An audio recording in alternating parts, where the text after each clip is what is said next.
Seigneur, merci pour ce matin. Merci vraiment pour ta présence ici. Merci pour la parole que tu as mise sur le cœur de ton serviteur. Seigneur, pour ton Église ici, nous prions pour que vraiment nos cœurs puissent être accessibles ce matin pour recevoir. Au nom de Jésus. Amen. Merci. Ça marche, c'est mieux comme ça. Je me sens un peu distant de vous, mais bon. D'accord. Je suis entouré de caméras. Ok, super. Alors, merci pour votre accueil. Je m'appelle Joseph et je vous passe le bonjour de l'église Renaissance à Genève. Je fais partie du même réseau Newground et peut-être qu'on s'est croisés cet été à festival pour ceux qui étaient là, je sais pas. Mais voilà, donc je vous raconte juste un petit peu. Ça fait bientôt 10 ans qu'on a implanté Renaissance, janvier 2014, donc ça va être dans 2 mois, on va célébrer nos 10 ans. Et en fait, vous, ça fait quoi? Peut-être presque 7 ans, un truc comme ça. Et je pense que vous avez déjà remarqué que l'implantation d'église et la vie d'église, c'est un chemin qui peut être long, qui est long en fait, et qui a inévitablement des hauts et des bas. Et aujourd'hui, je vais envie de parler du fait que pour pouvoir marcher long et pour marcher bien, il faut bien se nourrir. Vous êtes d'accord? Ok, vous avez déjà fait une randonnée et puis vous êtes rendu compte à moitié randonnée que vous aviez plus d'eau. Nous, ça nous est arrivé une fois. C'est pas ma faute. C'est pas la faute de ma femme non plus. Voilà. Et donc en fait, c'est nécessaire de développer des habitudes qui vont permettre une longévité dans notre marche avec Dieu et avec nos frères et sœurs en Christ, parce que bien sûr dans l'Église, il y a aussi parfois les conflits et des choses comme ça. Et c'est bien parce que Dieu nous appelle à vivre ensemble. Et Dieu nous appelle à ne suivre pas pour 1 an, ou 5 ans, ou 15 ans, ou 30 ans, après c'est la retraite, mais pour toute notre vie. Et ensuite, encore, jusqu'à dans l'éternité. Et je ne sais pas si vous connaissez l'histoire dans Exode, les Israélites finissent dans le désert et ils doivent marcher pendant des années. Et comme les Israélites avant nous, on doit apprendre à nous nourrir des choses qui vont non seulement nous permettre de bien marcher, mais également, comme une plante, de produire un bon fruit. Ce message est très très basique, hein, si jamais, mais je pense qu'il est important. C'est quelque chose qu'on doit entendre à nouveau. Dieu nous donne toutes sortes de choses à manger de façon généreuse pour prendre plaisir dans sa création. On a déjà parlé de ça, en fait, c'est marrant. On parlait du miel. Et l'Ancien Testament parle du lait et du miel dans la terre d'Israël pour parler d'abondance et de nourriture riche et délicieuse. C'est, pour les hommes, la nourriture, c'est à la fois une nécessité et un plaisir. On n'est pas comme des animaux qui mangent juste pour survivre. On fait des plats, on fait des spaghettis bolognaises, on fait des pralines. On a goûté une praline locale, c'est incroyable. Les animaux, ils font pas ça, ils n'ont pas une cuisine où ils se mettent à faire des choses comme ça. Pourquoi c'est comme ça? Parce que Dieu nous a créés à son image, et donc Dieu nous a créés créatifs. Et aussi, il nous a créés pour être en communauté intime avec lui et les uns les autres. Et on est aussi créé pour prendre plaisir en lui, parce que comme on a dit, Dieu est bon, on veut goûter à Dieu. En même temps, on est créé à l'image de Dieu, mais on n'est pas comme Dieu en tout, parce que on est dépendant. Dieu est indépendant. Dieu est nécessaire, nous ne sommes pas nécessaires comme être. Nous, on ne peut pas vivre sans nourriture. Et on ne peut pas vivre réellement sans le constant soutien de Dieu. Et la façon dont Dieu nous a créés, en fait, pointe vers le sens et le but de notre vie. Est-ce que vous comprenez ce que je veux dire? Il nous a créés pour qu'on mange. Et ça montre que nous sommes faits pour être dépendants de lui. Il nous a créés et on prend plaisir dans la nourriture parce qu'il veut qu'on prenne plaisir en lui et en toutes les choses qu'il a créées autour de nous. En même temps qu'il nous donne toutes sortes de nourriture sur terre, il nous donne de la nourriture spirituelle. Et comme on a dû apprendre à aimer quand on était enfant, la nourriture que nos parents nous ont fait goûter, certains trucs c'est plus facile que d'autres, mais après peut-être quand on est plus grand on se rend compte, ah tiens j'aime bien ça. Et en plus, ça nourrit mieux. Tout comme ça, nous aussi, on doit apprendre à aimer la nourriture que Dieu nous donne à manger. Un chrétien, au tout début de sa marche chrétienne, peut-être qu'il est excité, il mange tout ce qu'il peut, bon ou mauvais. Mais au final, c'est important pour ce chrétien d'apprendre comment se nourrir pour devenir mûr. Peut-être que pour certains, vous êtes des chrétiens depuis des années et vous n'avez pas encore appris à vous nourrir régulièrement de Dieu. Vous dépendez encore de vos leaders d'église pour vous donner à manger, ou d'autres personnes encore.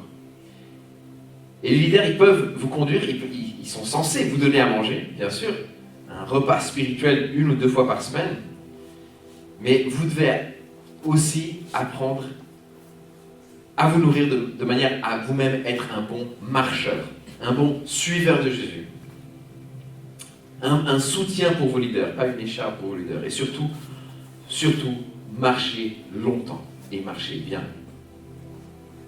C'est vraiment important parce que la vie chrétienne, c'est long. Et parfois, au début, on est tout feu, tout flamme. En fait, on se rend compte, tiens, il y a des défis. Et je ne m'attendais pas à ça. Et je pensais qu'on m'avait dit que quand je suis devenu chrétien, on m'avait dit que tout irait bien, qu'il n'y aurait plus de problème. Et c'est pas du tout ça, la Bible. En tout cas, la Bible, elle dit jamais ça.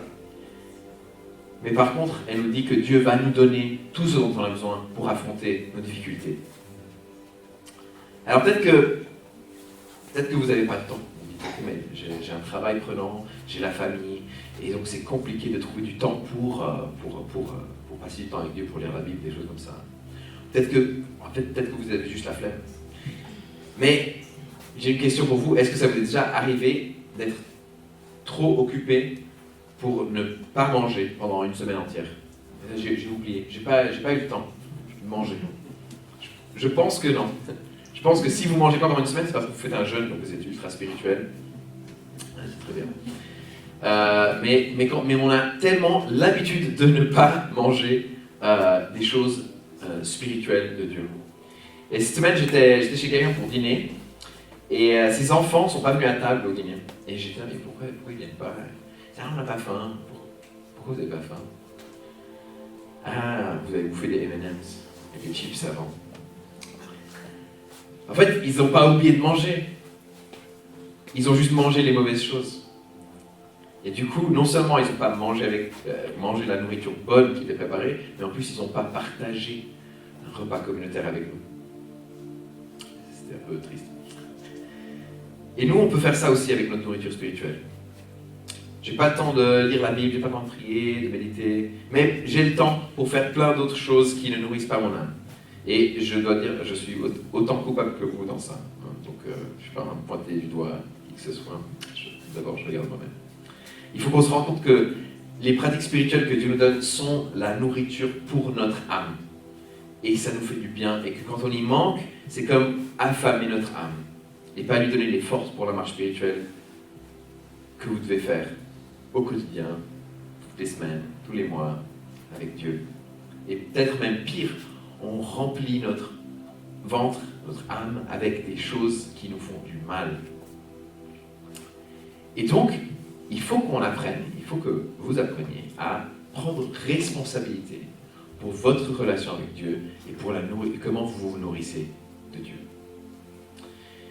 Et une des premières leçons que Dieu donne au peuple, à son peuple, c'est lié à la nourriture. Dans, justement, Exode, il y a cette histoire de, on est dans le désert, qu'est-ce qu'on va manger? Ok, je vais vous donner de la manne tous les jours. Tous les jours, je vais vous donner une sorte de pain, en fait. Et d'ailleurs, si on prend la première leçon de la Bible, c'est quoi? C'est aussi lié à la nourriture. Qu'est-ce qu'on mange? Est-ce qu'on mange les choses que Dieu nous permet de manger, toutes les choses que Dieu nous permet de manger, ou la chose que Dieu nous interdit de manger? Dieu nous donne ces histoires comme des images pour nous aussi, aujourd'hui. Dans l'histoire de la manne dans le désert, les Israélites doivent apprendre à dépendre de Dieu quotidiennement, à manger de ce qu'il leur donne, comme une sorte de pain quotidien, un plat peut-être basique, mais nourrissant pour les aider à marcher, à vivre dans le désert et comprendre qu'il y a des choses fondamentales sans lesquelles on ne peut pas vivre. Deutéronome 8:3 dit « Il t'a humilié, il t'a fait connaître la faim, et il t'a nourri de la manne, que tu ne connaissais pas et que tes ancêtres non plus n'avaient pas connue, afin de t'apprendre que l'homme ne vit pas de pain seulement, mais de tout ce qui sort de la bouche de l'Éternel. Donc, la loi de Dieu donne déjà un sens à cette nourriture physique. C'est une question de dépendance de Dieu. Cette manne, c'est une question de dépendance de Dieu, provision de Dieu. Dieu pourvoit, Dieu est bon. Et la nécessité quotidienne de Dieu, d'être connecté à Dieu. Et là, vraiment, ce passage parle de la parole de Dieu qui sort de la bouche de Dieu. Ça, c'est notre pain quotidien. Et pour les Israélites, l'idée, c'est d'abord d'obéir ce commandement de base, manger tous les jours ce truc. Et après, il y avait quelques autres commandements, et ils expérimenteraient la vie qu'ils obtenaient en les suivant régulièrement. Pour nous, c'est un peu différent, parce qu'aujourd'hui, on a la Bible, on a la parole de Dieu en complet. Et donc, on peut méditer quotidiennement la parole de Dieu, on peut se nourrir de ça régulièrement.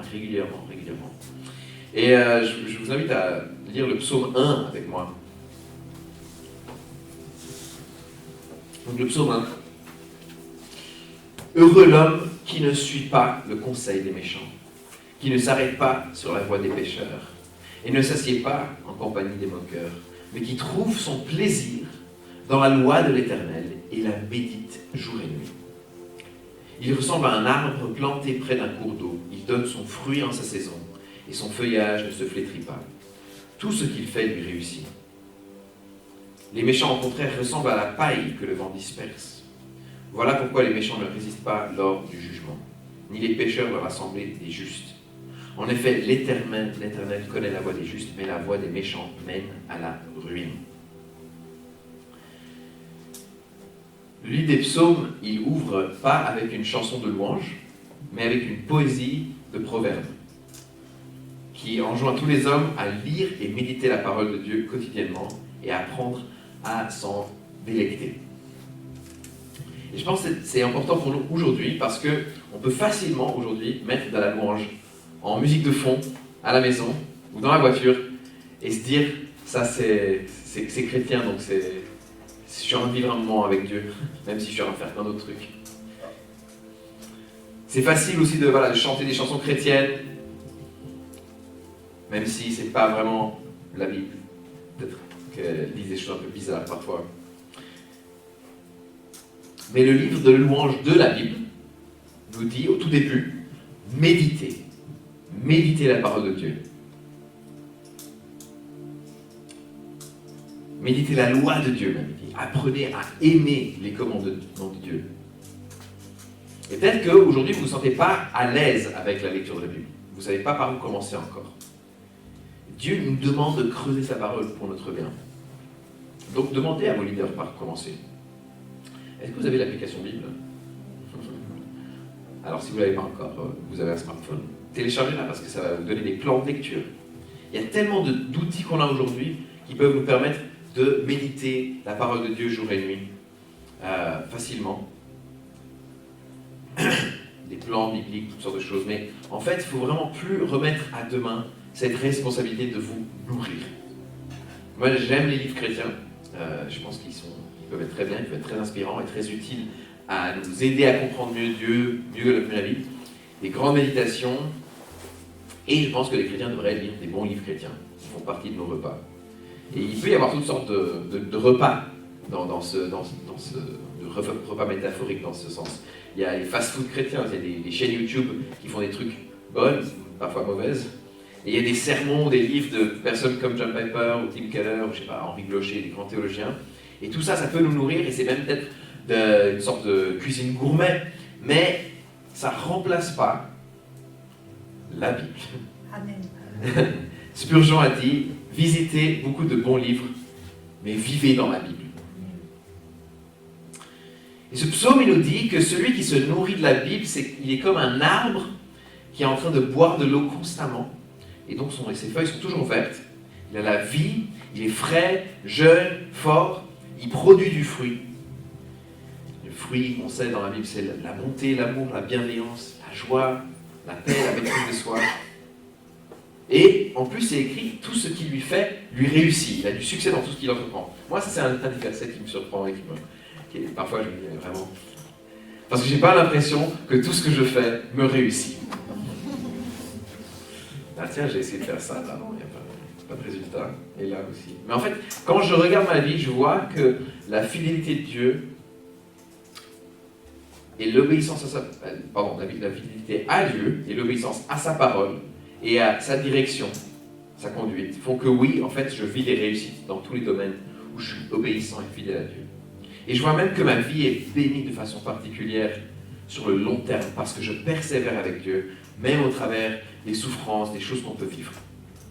Il y a un grand théologien du XVIIe siècle qui a dit « Quand Dieu me place dans la cave des afflictions, je cherche ses meilleurs vins. » Et ça veut dire que même au travers des souffrances, Dieu a des projets pour nous faire prospérer. Comme dit Jérémie aussi, Dieu envoie les Israélites, les Juifs à Babylone, il dit « J'ai des plans pour vous faire prospérer. » Mais on lit toujours ce verset en contexte. On pense « Ah oui, je prends ce verset. Oui, Dieu veut me faire prospérer. » Et non, le contexte c'est il les envoie loin de là où ils veulent être. Ils n'aiment pas aller à Babylone. Ils disent même à Jérémie « Arrête de prophétiser qu'on va rester là longtemps, parce qu'on n'a pas envie d'être là. » Dieu dit « Non, j'ai des plans pour vous faire prospérer, mais c'est juste pas ce que vous voulez. » Dieu a des projets pour nous faire prospérer. Et méditer sur sa parole nous aide dans cet effort de rester sur ce chemin-là, de rester dans la marche avec Dieu. Et si je retourne au psaume 1, ça parle du méchant. Et ce méchant, il est dispersé parce qu'il flétrit. Il ne se maintient pas dans la parole de Dieu. Et donc, c'est la parole des hommes sur laquelle il se base. Et la parole des hommes ne produit pas le même fruit. Ne produit pas un bon fruit durable. Et Jésus le dit, celui qui n'assemble pas avec moi, disperse. Et donc on voit à quel point la méditation, la parole, c'est nécessaire. On sait d'ailleurs, quand on lit le reste des Écritures, qui est cet homme parfait qui produit du fruit tout le temps. C'est qui? C'est pas moi, c'est Jésus. Moi, je suis méchant. On est tous méchants sans lui. Mais grâce à lui, on peut devenir des justes et être comme cet arbre planté et porter du fruit à la gloire de Dieu. Donc j'ai commencé à parler de pain, je commence à parler d'eau ensuite. Et ce psaume, il parle d'eau et c'est également une des choses qu'on doit consommer pour survivre. Et Jésus parle aussi d'eau. Il parle d'arbre dans l'évangile de Jean. Il dit dans Jean 4, « Toute personne qui boit de cette eau-ci aura encore soif. » Il parle d'une eau physique, vraie. « En revanche, celui qui boira de l'eau que je lui donnerai n'aura plus jamais soif. Et l'eau que je lui donnerai deviendra en lui une source d'eau qui jaillira jusque dans la vie éternelle. » Et là, il est en train de nous dire que Jésus est la source d'eau spirituelle dont on a besoin, comme les Israélites buvaient aussi dans le désert à partir d'un rocher. Donc il y avait la manne qui tombait, ils récoltaient, c'était un peu comme une farine, ils en faisaient des pains, des petits pains, et il y avait aussi un rocher qui leur donnait de l'eau. Et cette eau les suivait. D'ailleurs, ce rocher, Moïse l'a frappé pour que l'eau sorte. Et la Bible nous dit que Jésus lui-même est le rocher qui est frappé, qui souffre pour nous donner l'eau de vie. À travers Jésus, on touche à la vraie vie et il nous promet de nous donner l'Esprit Saint pour nous soutenir et nous accompagner. Mais ça, c'est une chose que les gens, je pense, ratent souvent. C'est non seulement qu'il nous donne à nous, mais il nous donne quelque chose en nous qui devient une source d'eau pour les autres. C'est presque du fantaisie, quoi. On boit de l'eau et tout à coup, on devient nous-mêmes une sorte de source d'eau qui jaillit. C'est magnifique. Une fontaine d'eau. Et c'est ce qu'on est censé être, nous. Être de l'eau pour les autres aussi. C'est quoi cette eau? Comment est-ce qu'on peut goûter à cette eau? Parce qu'on peut parler en métaphore, mais qu'est-ce que ça veut dire? En fait, on voit que c'est l'intimité avec Jésus. Il dit d'ailleurs dans Jean 15, « Demeurez en moi, et je demeurerai en vous. » Il parle d'être une vigne et des sarments. Le sarment, c'est ce vieux mot qui veut dire des branches. En fait. Le sarment ne peut pas porter de fruits par lui-même sans rester attaché au cep. Il en va de même pour vous, si vous ne demeurez pas en moi. Je suis le cep, vous êtes les sarments. Celui qui demeure en moi porte et en qui je demeure porte beaucoup de fruits. Car sans moi, vous ne pouvez rien faire. Comme l'arbre tire du tronc et des racines sa sève qui est son eau, on doit rester attaché à lui, à Jésus. Et l'eau, donc, c'est cette relation avec Dieu qu'on doit cultiver. On ne peut rien produire comme bon fruit à part lui.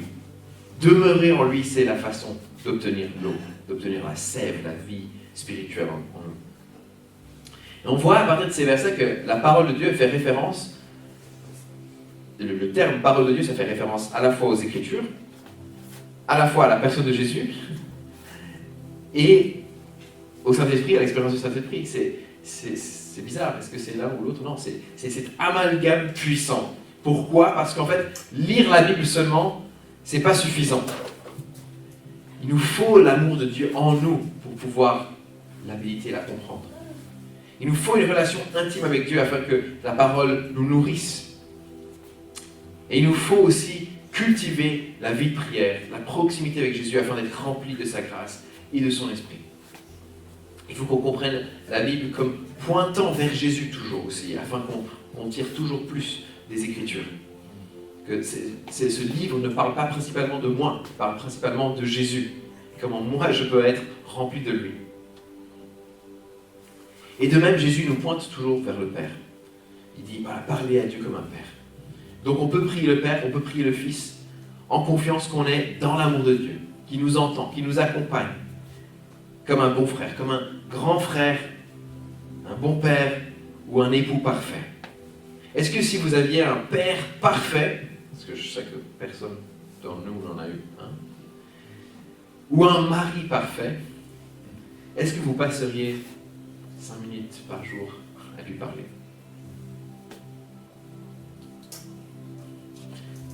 J'espère que vous auriez le désir de lui parler plus souvent que ça. On doit se rappeler à quel point Dieu est grand, Dieu est bon, Dieu est proche de nous, afin qu'on ait le désir de passer du temps avec lui, afin qu'on ne voit pas la prière comme une corvée à faire, mais comme un moment où on boit de l'eau à la source de vie. On est régénéré de toutes nos blessures, on est régénéré de tous les coups qu'on peut prendre dans la vie, dans la journée. Et peut-être que ce n'est pas possible pour vous de prendre 10 minutes le matin avec Dieu. Je comprends. Mais je vous encourage à essayer de mettre ce temps avec Dieu dans l'agenda. Comme vous mettriez une soirée avec votre conjoint, peut-être une fois par semaine, une fois par mois, du temps de côté, vraiment du bon temps de côté pour avoir le temps d'intimité avec Dieu. Et ça peut se faire de tellement de façons différentes. Moi, j'aime écrire dans un journal. Ça m'aide à me souvenir de toutes les choses que j'ai vécues. Et souvent, quand je commence un journal, je commence dans la dépression et je finis dans l'adoration. Je dis, Seigneur, il y a ça, il y a ça, il y a ça. Merci Seigneur, tu es bon, tu es bon, tu es bon. Ou bien marcher dans la nature. Je vois que vous avez des magnifiques champs autour de Roanne. Et juste prier, méditer Dieu. Et vous allez voir qu'il vous conduit dans ces choses-là. Des moments d'adoration, des moments de silence, des moments de prière fervente. Toutes ces choses sont importantes. Parce que c'est pas seulement qu'elles touchent Dieu, c'est que Dieu nous touche à travers ça. Et une super citation, c'est « La prière ne change pas Dieu, elle me change moi ». Donc j'ai parlé d'eau, j'ai parlé de pain. Ça, c'est un peu la nourriture de base pour le peuple d'Israël. Et ça correspond aussi un peu aux plats basiques partout dans le monde. Alors, on peut remplacer le pain par du riz, du maïs, les patates, mais l'eau ne change jamais. Pour vivre, on a besoin de pain et d'eau, quelque part. On a besoin de parole et de prière. Mais il y a aussi une autre nourriture qui est présente partout dans les Écritures, et c'est le festin. Il y a la viande et il y a le vin. Et dans la semaine, puisque nous on est riches dans des pays riches, on ne pense pas au fait que maintenant il y a des restaurants partout, etc. On peut manger la nourriture exquise tout le temps. Mais prenez même 100, 200 ans en arrière, c'était pas comme ça. Généralement, une fois par semaine, pour ceux qui pouvaient se permettre un festin, généralement c'était l'eau, le pain, et c'est ce qu'on a, les racines qu'on peut trouver dans la terre. Et Dieu nous appelle, par contre, à un festin hebdomadaire de son culte, à l'adoration. C'est là où on mange le pain qui représente la chair du Christ, la viande de l'agneau sacrifié. Et on boit le vin qui représente son sang. Mais ce vin représente aussi la célébration, le mariage. On annonce ce futur festin de Dieu. Le culte du dimanche, c'est un festin qui préfigure le grand festin qu'on va manger à son retour. D'ailleurs, pour moi, c'est pour ça que c'est important. En tout cas, dans notre église, on essaie de prendre la Sainte Seine tous les dimanches. Je ne sais pas si c'est le cas chez vous, mais c'est bien de trouver des moments où on peut le faire plus régulièrement parce que ça nous amène vraiment à méditer sur qui est Dieu. Peut-être que vous le faites en petits groupes de vie, des choses comme ça. Mais c'est bien de prendre du temps pour faire ça. C'est quelque chose que Jésus nous appelle à faire régulièrement quand on se réunit. Dans les réunions comme celle-ci, c'est là où, je dis comme je disais avant, vos leaders peuvent vous donner à manger. La prédication, la nourriture, toutes ces choses-là. Mais, en fait, c'est pas seulement ça, parce que vous venez au festin et vous apportez aussi quelque chose. Le culte, c'est pas juste je viens, je m'assois, j'écoute le prêche, j'écoute la louange. C'est je viens, j'apporte tout ce que j'ai aussi à apporter au repas. Et on peut avoir deux attitudes mauvaises face à ce festin. Il y a les chrétiens qui veulent ça tout le temps. Ils veulent ça H24. Toutes les réunions chrétiennes, constamment, chaque jour de la semaine, elle est remplie avec une réunion d'église, une conférence, ou je sais pas, j'écoute des prêches sur Internet. Et en fait, c'est pas soutenable. Et c'est pas souhaitable. Parce que Dieu nous donne du travail à faire en dehors de l'église. Pour briller dans le monde. Mais aussi parce que, en fait, comme j'ai dit avant, il faut qu'on apprenne à se nourrir nous-mêmes. On doit apprendre à être responsable de notre relation avec Dieu. On ne peut pas constamment demander aux autres, donne-moi plus, donne-moi plus, donne-moi plus. D'ailleurs, finalement, on commence à avoir plein de choses dans la tête, mais en fait, on ne produit rien. Et il y a l'autre extrême, c'est celui de ne pas mettre en priorité le festin de Dieu. On remplit nos agendas avec tellement de choses qu'on est rarement là, le dimanche, pour célébrer et partager avec les frères et sœurs notre foi. Être dans la communauté, recevoir les uns des autres. Et peut-être même c'est la même chose pour le groupe hebdomadaire, je ne sais pas si c'est bimensuel ou mensuel, peu importe, c'est important de mettre ces choses en priorité. Moi je trouve ça vraiment triste quand on ne fait pas ça. Et je pense que Dieu veut que vous veniez avec joie à son festin, que vous vous rendiez compte que la prédication de la parole, c'est un repas important dans la semaine, nécessaire. Que c'est plus important, même si le prédicateur de votre église est moins bon que le prédicateur que vous écoutez sur Internet, le prédicateur de votre église vous connaît et il prêche prophétiquement dans votre vie. Prendre la Sainte Seine fait partie des moyens que Dieu emploie pour vous transmettre sa grâce, vous amener à méditer sur lui et au fait que vous appartenez à sa famille. J'ai dit avant que Dieu nous a créés pour être en communauté. On ne peut pas vivre la vie chrétienne en tant que solitaire ou visiteur ponctuel de l'assemblée. Si vous considérez New Life comme votre église, je vous encourage vraiment, faites des réunions du dimanche une priorité. Et si ce n'est pas le cas, je vous encourage à trouver une autre église qui pourrait vous engager de façon hebdomadaire. Et en fait, si vous pensez que non, il n'y a aucune église qui peut m'intéresser au point d'être engagé toutes les semaines, c'est probablement parce que vos priorités ne sont pas alignées à la volonté de Dieu. À moins que vous ayez un boulot indispensable comme un médecin qui vous emploie le dimanche, ça je comprends. Mais si vous avez du mal en général avec les cultes chrétiens, je pense qu'il y a peut-être le problème n'est pas dans le culte chrétien. Peut-être qu'il y a de l'orgueil dans votre cœur. Peut-être qu'il y a des troubles de l'attention aussi. Mais c'est quelque chose que vous devez amener devant Dieu. Et soit vous repentir, soit lui demander de vous aider à changer. Ce qui veut dire aussi se repentir. Et si vous n'aimez pas ces choses, soit vous n'êtes pas chrétien, soit vous êtes un chrétien immature, mais vous avez besoin de recevoir plus de l'amour de Jésus dans vos cœurs pour apprécier tous les dons de Dieu et sa nourriture. Et peut-être vous vous dites, oui, mais je sais pas, c'est pas assez cool, c'est pas assez, ça bouge pas assez, ou je sais pas. Alors, je pense que Dieu vous appelle à vous engager, à aider à ce que votre église soit plus vivante, plus vivace, je sais pas. Et peut-être qu'il y en a certains ici qui sont blessés parce qu'ils ont vécu des choses vraiment nulles dans votre église. Et ça je comprends. Mais c'est pas parce que qu'une église vous a blessé que l'église c'est une mauvaise idée. C'est pas parce qu'un leader vous a blessé qu'aucun leader ne peut vous conduire.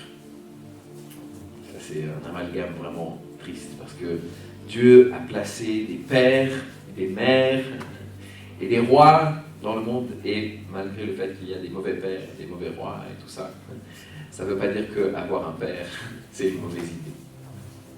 Et donc je vous invite vraiment, si c'est votre cas, que vous dites j'ai été tellement blessé, pardonnez. Et dites-vous, ok, je vais trouver la personne que je peux suivre, sachant que personne n'est parfait, et que Dieu seul peut vous conduire. Et que même les souffrances que vous avez vécues, Dieu peut les utiliser pour vous amener à quelque chose de meilleur.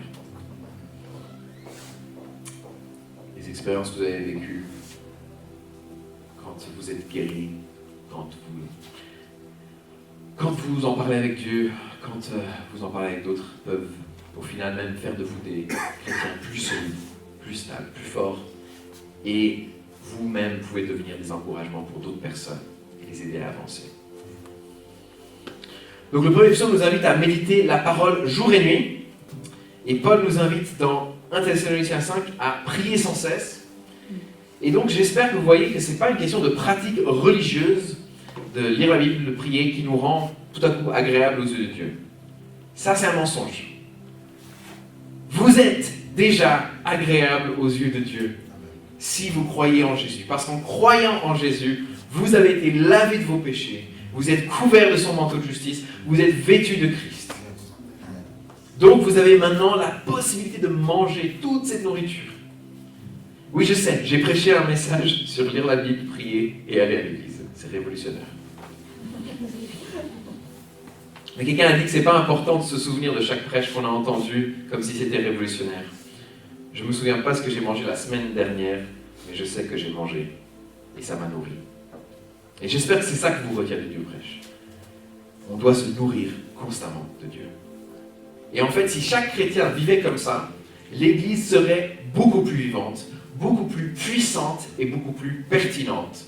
Et ça changerait vraiment la culture. Il y a tellement de chrétiens qui ne sont pas dans les églises, qui font leur vie tout seuls. Parce qu'ils disent, il n'y a pas d'église pour moi, oh j'ai été blessé, oh je ne peux pas, oh j'ai autre chose à faire. Et c'est tellement triste parce qu'en fait, ils restent immatures. Ils ne grandissent pas. Et je me souviens des gens même des gens qui faisaient le tour des églises, parce que c'est assez bien d'apprendre et de piocher à droite à gauche. Et ouais, mais reste dans une église, tu vas voir la différence que ça fait. Et boum, tout à coup, ce gars, il est impliqué, il est en train d'aider, il est en train de grandir dans la foi, il est plus mature. Et tout à coup, il est même plus attirant. Effectivement, il a trouvé une femme dans l'église. Si on avait plaisir dans la parole de Dieu, dans l'intimité avec Dieu, dans la participation à la communauté, autant l'amitié des frères et sœurs et le culte, parce que le culte, c'est pas juste le prédicateur, comme j'ai dit, c'est tout le monde vient, tout le monde apporte ce qu'ils ont préparé dans l'intimité avec Dieu, tous les repas qu'on a vécus. Si on vivait comme ça, on aurait une expérience d'église différente. Et on change le monde, en fait, comme toujours, en commençant par nous-mêmes. Et en fait, c'est important parce que Dieu aussi, il mange. Qu'est-ce qu'il mange, Dieu? Dieu, il ne mange pas parce qu'il a besoin de manger. Mais il désire voir le fruit de son œuvre dans nos vies. Il y a une histoire où Jésus, il marche près de Jérusalem, il va vers un figuier, il essaie de voir s'il y a des figues. Il n'y a pas de figues. Il n'y a pas de figues, c'est pas normal. Et il maudit le figuier parce qu'il aimerait manger des figues de ces figuiers. Il aimerait manger des raisins, des vignes qu'il a plantées. Dieu nous a plantés. Quand il parle dans ce langage, il est en train de dire qu'il veut voir du fruit dans nos vies. Nous aussi, on veut voir du fruit, mais souvent, on pense que le fruit, c'est les choses qui nous nourrissent. La croissance de l'Église, c'est bien de voir la croissance de l'Église. Les dons de l'esprit, il y a plein de miracles, il y a plein de trucs, c'est du bon fruit. Maintenant, c'est pas nécessairement ça, le fruit. Et nous, on mange principalement ce que j'ai dit avant. On mange tout ce dont Dieu nous nourrit. Il nous nourrit de bonnes choses dans l'intimité avec lui. Lui, il mange le fruit de nos vies. Lui, il veut voir ce fruit. Et bien sûr, ce fruit est une bénédiction pour toutes les personnes autour de nous aussi. Mais c'est Dieu qui s'en réjouit le plus. Et ce n'est pas une question de fruits numériques ou même de miracles spectaculaires. Comme j'ai mentionné avant, Galates 5, 22 dit le fruit de l'esprit, c'est l'amour, la joie, la paix, la patience, la bonté, la bienveillance, la foi, la douceur et la maîtrise de soi. Et il y a aussi ce sacrifice de louange dont parle le Nouveau Testament. Dans l'Ancien Testament, on amenait les veaux, les chèvres, tout ça. Aujourd'hui, on amène notre louange à Dieu. Et c'est à la table du Seigneur que les hommes et les femmes et Dieu mangent la même chose. Ils mangent cette relation qui se passe par la louange et la communion. C'est en mangeant Jésus, en mangeant sa parole, qu'on va porter ce fruit agréable à Dieu. Est-ce que vous voulez vivre des mariages riches et beaux et magnifiques? Mangez cette nourriture. Vous voulez que vos enfants grandissent heureux, équilibrés comme êtres humains? Donnez-leur cette nourriture. Prenez responsabilité pour ça dans vos foyers. Même chose pour les célibataires. Préparez-vous au mariage en mangeant les bonnes choses qui feront de vous des personnes qui portent du fruit agréable à Dieu et aux autres. Parce que la bonne personne pour vous, elle trouvera ça aussi très agréable. Voilà. J'ai fini, j'espère que ça vous a parlé. Je vais juste prier. Oui, Seigneur, je te remercie pour cette assemblée. Je te remercie pour toute la nourriture que tu as lui donnée. Elle a encore un long chemin à vivre, un long chemin à faire. Elle a des salles à remplir, elle a des personnes, des vies à toucher. Et je te prie que chacun apprenne à se nourrir régulièrement, à se nourrir bien, à se nourrir quotidiennement de toi, Seigneur Jésus, afin que cette Église puisse être riche, puissante et vivante, d'une façon que si les leaders sont des grands leaders, même eux ne peuvent pas faire ce genre de porter ce fruit avec cette Église. Seigneur, je te prie pour les leaders qui puissent eux-mêmes encourager les gens et que chacun puisse grandir dans le fait de prendre responsabilité pour sa propre relation avec toi, Seigneur Jésus, et être des bénédictions et des soutiens pour le leadership de l'Église. Je te remets ce message et toute cette Église entre tes mains, au nom de Jésus. Amen. Amen.